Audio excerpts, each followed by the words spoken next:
Assalamualaikum warahmatullahi wabarakatuh, sahabat TV 10. Salam jumpa kembali bersama Carla Ratna dari TV 10 lewat program Bincang Psikologi Anak. Selama kurang lebih 30 menit ke depan, Carla hadir bersama psikolog anak kita. Ada Bunda Tarika Isnaningtyas. Assalamualaikum Bunda. Waalaikumsalam warahmatullahi wabarakatuh. Merah-merah ceria. Iya, menyala ya. Menyala sekali. Sahabat TV 10, seperti biasa Bincang Psikologi Anak semoga menjadi solusi untuk permasalahan dalam hal parenting yang Anda hadapi bersama buah hati Anda. Jadi membersamai buah hati dari anak-anak sampai remaja. Ini kategorinya masih masuk di Bincang Psikologi Anak ya Kak ya. Remaja itu masih masuk anak-anak ya. Oke. Nah, di kesempatan kali ini kita sudah siapkan satu tema yang akan kita bahas bersama. Namun sebelum itu kita undang dulu nih untuk sahabat TV 10, jangan lupa kalau Anda pengen curhat ke nomor WhatsApp yang tertera di layar. Masalah Anda ataupun masalah tentang anak-anak Anda boleh di nomor ini. Seperti halnya yang sudah bergabung bersama kita Bun. Ada yang gabung nih, kita munculkan di layar ya. Menanyakan tentang dampak pacaran di usia remaja. Bagus mboten Bun? Nah ini dia, dampak pacaran usia remaja. Ya memang sih ya Bun ya, jatuh cinta itu kan memang pengalaman emosional yang intens ya di usia berapapun, apalagi yang pubernya anak-anak zaman sekarang itu kan lebih cepat, lebih awal. Nah, ketertarikan kepada lawan jenis itu kan hal yang wajar. Nah, ada nih anak-anak yang mungkin masih duduk di bangku SD, sudah posting pakai mama papahan, cuyung-cuyung bener, aduh, kadang geli sendiri bacanya. Tapi inilah fenomena yang terjadi dan fenomena yang ada. Nah, orang tua yang aware ini kepada putra-putrinya langsung bertanya, dampak pacaran di usia remaja itu bagus mboten sih Bun? Nah, ini dia. Langsung kita tanya ke Bunda Tarika, dampak pacaran ini apalagi yang pada remaja seperti apa ini Bunda? Baik Kak Nana dan Misa TV 10 di rumah, kita lihat dulu ya kayak fenomena tadi ya, kayaknya memang kalau saya boleh mengatakan bahwa memang jatuh cinta itu kan memang fitrahnya ya. Dan itu pasti masa puber itu sudah ada tugas perkembangan. Kalau dalam psikologi itu pasti sudah mulai tertarik dengan lawan jenis seperti itu. Nah, itu malah justru perkembangan normalnya ya Bun? Tapi lawan jenis loh ya, maksudnya tidak, kalau itu normal loh, ada rasa ketertarikan, apalagi kan hormonnya juga sudah dia mulai dari anak kemudian berubah menjadi dewasa, ada ketertarikan juga dengan lawan jenisnya, entah itu mengagumi, entah itu suka. Kan kalau biasanya anak muda sekarang namanya ada yang, kalau yang Korea kan ada bias, ada yang apa namanya yang kayak idolanya seperti itu. Nah itu idolnya itu biasanya itu memang itu normal dalam tahap perkembangan remaja ya. Itu sudah terkategori normal. Tapi kita harus secara melihat dari sisi agama ya, mungkin ya dari sisi agama itu apa sih dampaknya dari pacaran itu. Kan kalau di dalam agama kan kita tidak memperbolehkan ya istilahnya apa namanya untuk kayak berpacaran. Pasti ada larangan-larangannya dan sebagainya ya. Nah dampaknya kalau secara psikologis nih yang sudah ada nih yang pernah sudah menjalani dan sebagainya, itu biasanya satu ada karena kan itu kadang mental perkembangan emosionalnya anak remaja itu kan masih dalam badai yang masih galau, belum suka stabil, galau-galaunya mudah gitu ya. terpengaruh ya, ada apa sedikit gitu terus nanti dampaknya kemana-mana. Iya betul sekali. Yang paling ngeri adalah ke akademisnya juga. Iya betul sekali, karena memang fasenya di dalam remaja itu atau anak remaja itu kan masih badai emosi dan dia belum bisa mengolah emosi. Jadi kayak masih ya suka tapi terlalu bucin banget. Betul.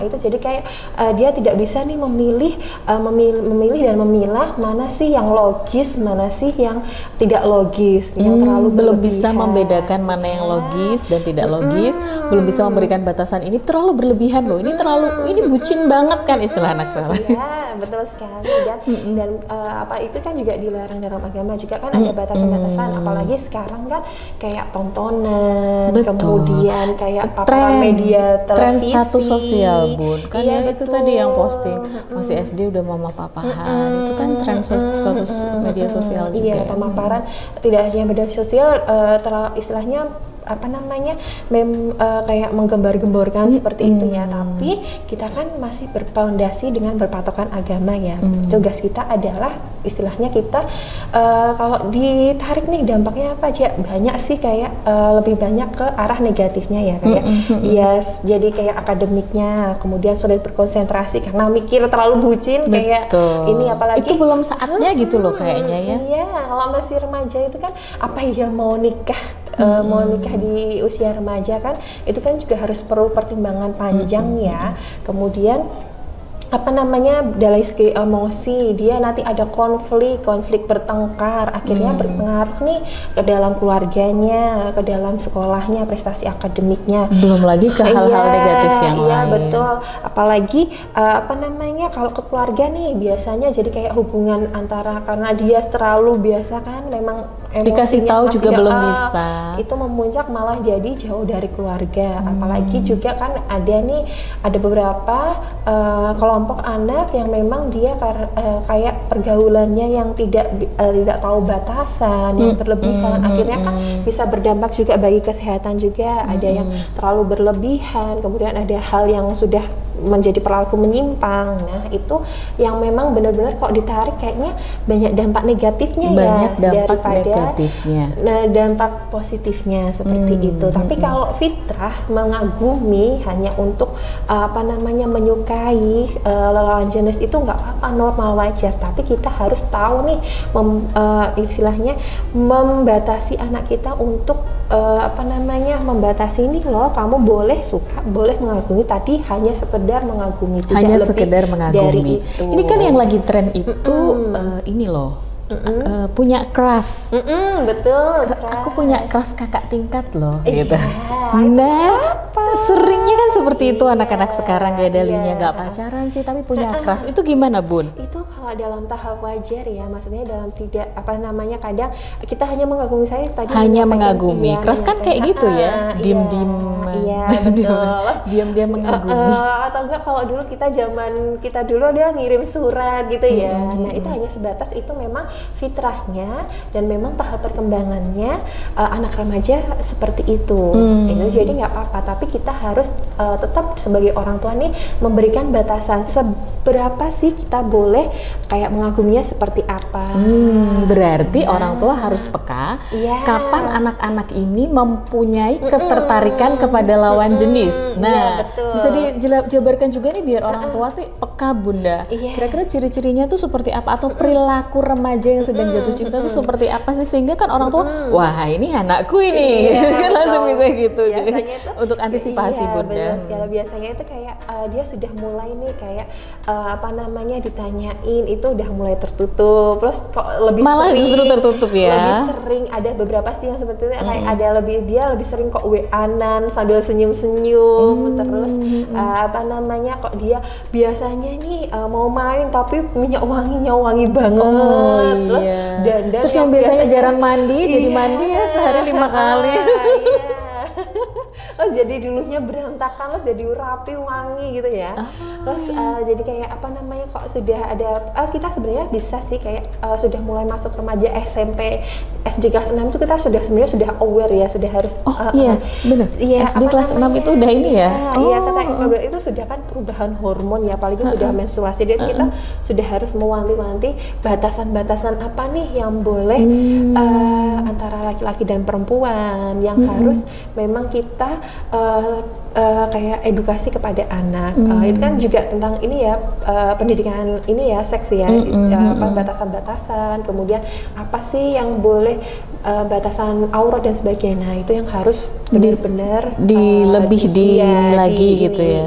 Dan nggak apa-apa ngomongin itu ke anak ya Bun, bukan tabu gitu. Karena kita juga hidup di zaman yang mungkin orang tua ketika ngajak ngobrol tentang hal-hal yang seperti itu tuh tabu gitu. Tapi kalau anak-anak justru zaman sekarang tuh harus dikasih tahu ya Bun. Betul. Jadi kayak lebih baik kita yang ngasih tahu daripada dia nyari tahu mencari sendiri informasi, malah nanti dapatnya yang adalah salah. Yang salah. Jadi pemahaman pemahamannya. Jadi kita mending udah akil balik itu kayak udah mulai dia menstruasi, kita sudah harus memberikan batasan-batasan. Apa sih yang boleh kamu sebatas apa sih sama laki-laki perempuan, salaman aja boleh kayak gitu kan.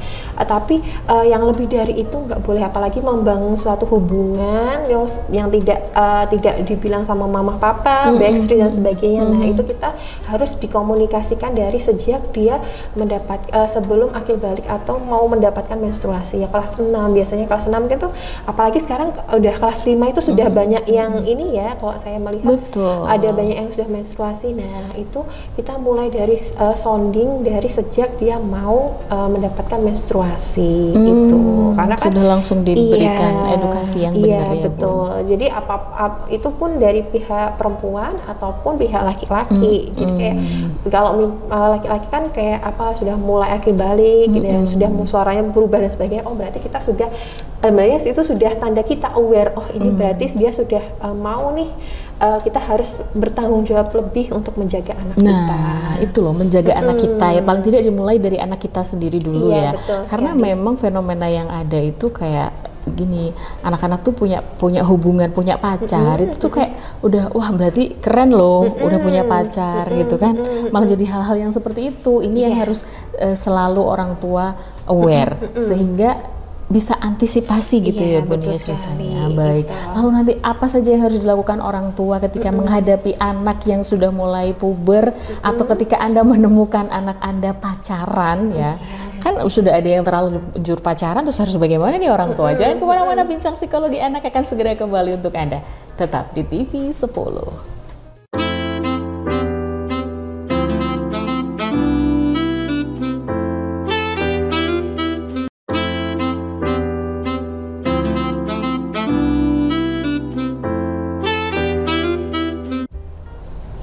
Anda masih bersama kami dalam program Bincang Psikologi Anak bersama saya Carla Ratna dan psikolog anak kita Bunda Tarika.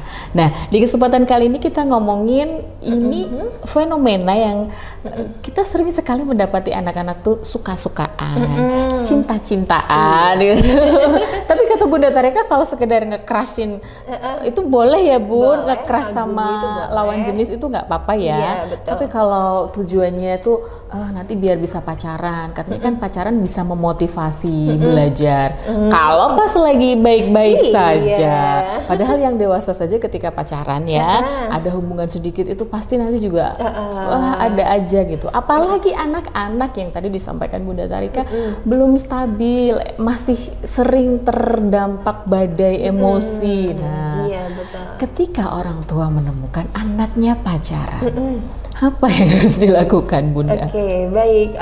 Jadi Kak Nana ada pesan TV 10 di rumah. Jadi yang pertama kali kita perbaiki dulu hubungan. Jadi kayak mulai nih kayak mengajak, karena anak remaja itu berkali saya sampaikan itu tidak bisa disamakan dengan anak kecil. Karena dia sudah punya nih otoritas terhadap dirinya. Dia sudah bisa memutuskan, apalagi sudah memutuskan pacaran kan? Iya, betul. Nah itu nggak ada sih kata terlambat, tapi kita coba deh ajak diskusi sama anaknya. Kita tarik gini, selama kamu pacaran gitu kan ya, apakah kamu benar mau ngajak dia nikah? Sudah berani belum bertanggung jawab untuk nanti menikah, menafkahi dan sebagainya? Kan perjalananmu masih jauh. Nah kita ajak diskusi seperti itu. Terus apa sih dampak kira-kira lebih banyak dampak negatifnya atau enggak? Mungkin kita tarik nih, bisa kok akhir-akhir ini kamu jadi sering murung, kemudian akhir-akhir ini jadi sering galau, nangis terus dan sebagainya. Nah, mungkin itu bisa kita jadikan alasan. Nah, terus kita memang kalau sudah seperti ini kan mungkin ada beberapa kayak aturan ya, aturan itu agama. Boleh tapi Bun misalnya minta anak untuk putusin ya gitu, itu boleh meminta seperti itu. Jadi kayak mungkin kita menyampaikannya gini, lebih baik ya, karena kamu di sini masih sekolah, masih tanggung jawab mama sama papa, itu lebih baik. Iya lebih baik. Coba sekarang kamu berteman aja, kamu boleh kalau mama sama papa berteman aja atau sekedar suka nggak apa-apa, tapi kalau untuk berpacaran mama sama papa, apalagi kalau ini ya sudah kita punya aturan dan sebetulnya kami tidak memperbolehkan untuk pacaran itu. Jadi kayak nggak apa-apa kamu ngagumi dia, terus kamu sama-sama belajar bareng atau nggak apa-apa. Tapi dalam pantauan kita ya, maksudnya kita ajak ajalah anaknya, istilahnya yang dia suka ke rumah atau dalam pantauan apa namanya, belajar bareng-bareng. Ya bareng-bareng itu nggak apa-apa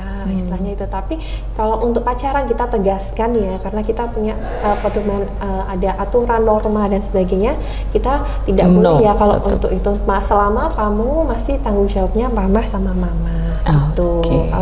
Kalau nanti pun kalau mama sudah bekerja, memang kamu untuk ke jenjang yang lebih serius, silahkan, itu merupakan pilihan sendiri ya. Tapi kalau selama masih dalam pantauannya orang tua, masih tanggung jawabnya orang tua, itu lebih baik berteman aja, mengagumi aja boleh seperti itu. Itu jadi apa namanya, mending kita cegah dulu dari awal ya. Betul, lebih baik mencegah ya. Nangis-nangisnya di depan-depan, galau-galonya. Kan namanya anak-anak tidak direstui orang tua, disuruh mutusin karena terhalang restu orang tua. Wah, nah sekarang kan dramanya begitu ya. Nah, tapi memang begitu, Bu. Saya tuh bacanya kadang geli sendiri. Tapi ini tuh terjadi gitu. Gak bisa hidup tanpa dia. Waduh, belum tahu dia ya hidup yang sesungguhnya tuh kayak gimana. Token listrik bunyi aja kamu udah pusing nanti. Betul sekali, apalagi mau bawa anak orang gitu ya. Gitu. Jadi kayak mending kita mencegah aja sih, kayak apa namanya, kalau sudah terjadi ya sudah, kita memutuskan kayak gini aja, sampaikan aja kalau papa sama mama untuk pacaran kami tidak setuju karena kamu masih sekolah. Kalau selesaikan di sekolahmu, nanti kalau kamu sudah mau bekerja, itu silahkan kamu boleh menjalin hubungan gitu, apa-apa. Tapi kita memang harus kayak membangun hubungan yang memang lebih ini ya, intens ke dia. Jadi kayak ke anak kita, jadi kayak apa namanya, menemani dia lagi galau-galonya itu ya, kita harus siap. Kita temenin ya. Jangan dimarahin ya. Iya betul. Udah dilarang, dimarah-marahin terus. Jangan ya Maya, temenin, justru ditemenin ya. Lagi dia kan lagi sedih mah, gini-gini dipeluk aja ya Bun. Betul sekali. Gitu. Apa yang penting emang sedihnya sekarang, tapi kamu nanti bisa untuk melanjutkan, betul, menata hidup. Jadi karena benar, kalau masih usia remaja itu kan kadang mau berkembang, misalnya mau ikut ini, ikut ekskul ini, ikut ekskul ini, misalnya pacarnya gitu, notabene itu melarang dia, kan pasti dia nggak akan ngelakuin. Dia nggak jadi loh, maksudnya nggak jadi sesuai dengan passion dia. Itu kan bisa menghambat banyak hal. Ini kan salah satu dampak buruknya juga ya Bun. Kita kan bisa balikin ke anaknya itu. Coba apa dia biayain kamu kok bisa berhak melarang seperti itu? Nah, coba kamu pikirkan lagi, mungkin bisa dikembalikan ke anaknya seperti itu. Nah, apa lagi namanya, dan mungkin kita lebih baik nih, kan ini kan yang sudah terjadi, yang lebih baik itu kita prevensi ya, kayak mencegahnya dari yaitu tadi, dari mulai kita lihat sebelum akhir sebelum dewasa, kita sudah sounding dulu nih, apa sih batasan, sudah mempersiapkan ya. Kamu ini. Dan yang paling penting itu sebenarnya peran ayah dan ibu ketika apa namanya, anak laki-laki istilahnya dipenuhi nih kasih sayang dari ayahnya, karena memang itu harus sosok yang benar-benar kayak apa namanya, memberitahu dia. Kemudian apalagi anak perempuan juga ada sosok kayak sosok ayah ya, yang istilahnya untuk menguatkan dia. Jadi kayak tidak gampang, biar anak itu tidak gampang kayak bucin banget tidak gampang digombalin. Jadi dipenuhi tangki cintanya dulu oleh ayah gitu ya. Iya betul, ayah maupun ibunya. Di peran di laki-laki juga, ayah juga perannya itu juga jadi sama-sama nih ayah dan ibunya itu berperan agar nantinya dia itu tidak kekurangan kasih sayang dari apa namanya, dari orang tuanya, malah melampiaskan ke orang lain. Kan selama ini yang kami temui adalah ketika dia pacaran, kemudian ada hal-hal yang lain, itu kan karena di rumah kan ini ada masalah, pasti dari di rumah ada masalah, dia tidak nyaman, terus dia tidak ada nih tempat untuk kayak pulang, untuk cerita dan sebagainya. Itu kan pasti berawal dari keluarganya dari dulu. situ, ya. Dari keluarga ini dia sudah merasa tidak nyaman, akhirnya dia mencari nih sosok yang dia ini digombalin dikit aja kamu langsung meleot ya, langsung meleot itu.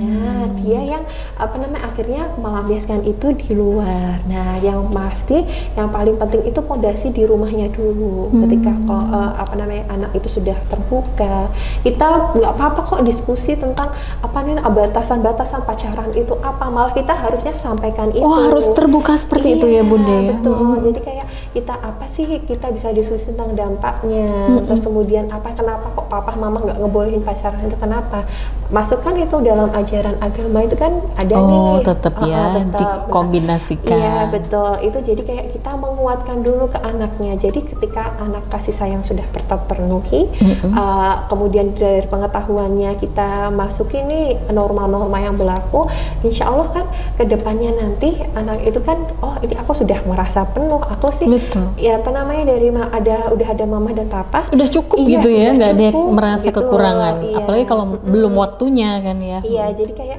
kita kuatkan di situ. Terus ketika dia mulai ini nih ternaksir dan nggak apa-apa, sebatas itu aja ya, tapi batasannya untuk itu tidak, sampaikan aja di awal. Agar nanti tidak ada negosiasi ya. Betul. Karena ini masih remaja.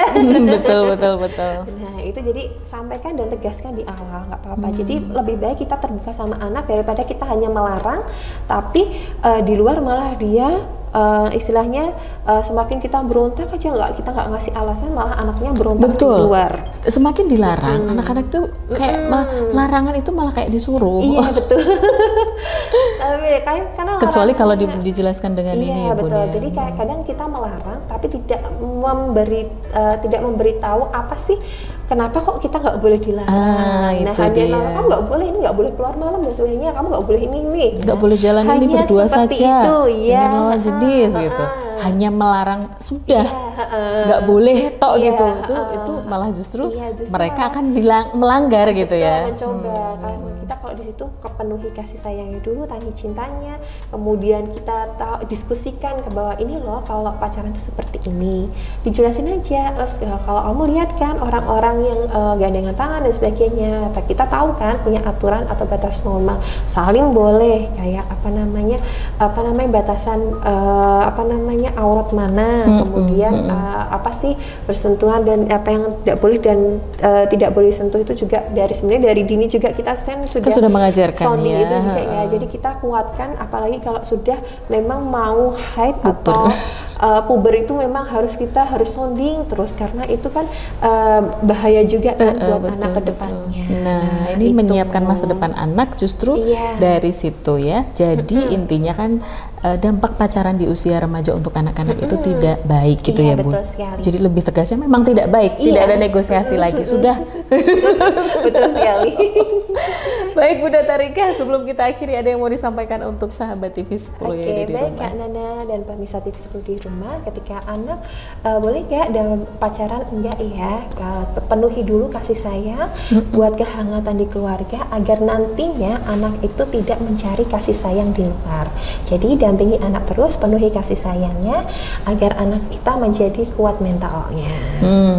Jadi gitu ya Ayah Bunda, anak-anak Anda harus lebih aware lagi. Yang jelas Anda harus mulai waspada ketika anak sudah masuk puber. Tapi persiapkan anak sebelum puber itu justru dengan mengedukasi bahayanya pacaran, dan itu dilandasi dengan agama. Iya betul. Baik, terima kasih Bunda Tharika untuk ilmunya. Semoga bermanfaat untuk sahabat TV 10. Terima kasih juga untuk sahabat TV 10, 30 menit sudah bersama kami. Dan jangan lupa kami tetap mengundang Anda di nomor WhatsApp yang tertera di layar. Anda bisa berpartisipasi di sini untuk curhat. Saya Carla Ratna, Bunda Tharika Isnanintias, dan seluruh kru yang bertugas undur diri. Menjumpai Anda kembali insya Allah di lain kesempatan. Pastikan selalu bersama kami di TV 10, inspirasi dan edukasi. Wassalamualaikum warahmatullahi wabarakatuh. Waalaikumsalam.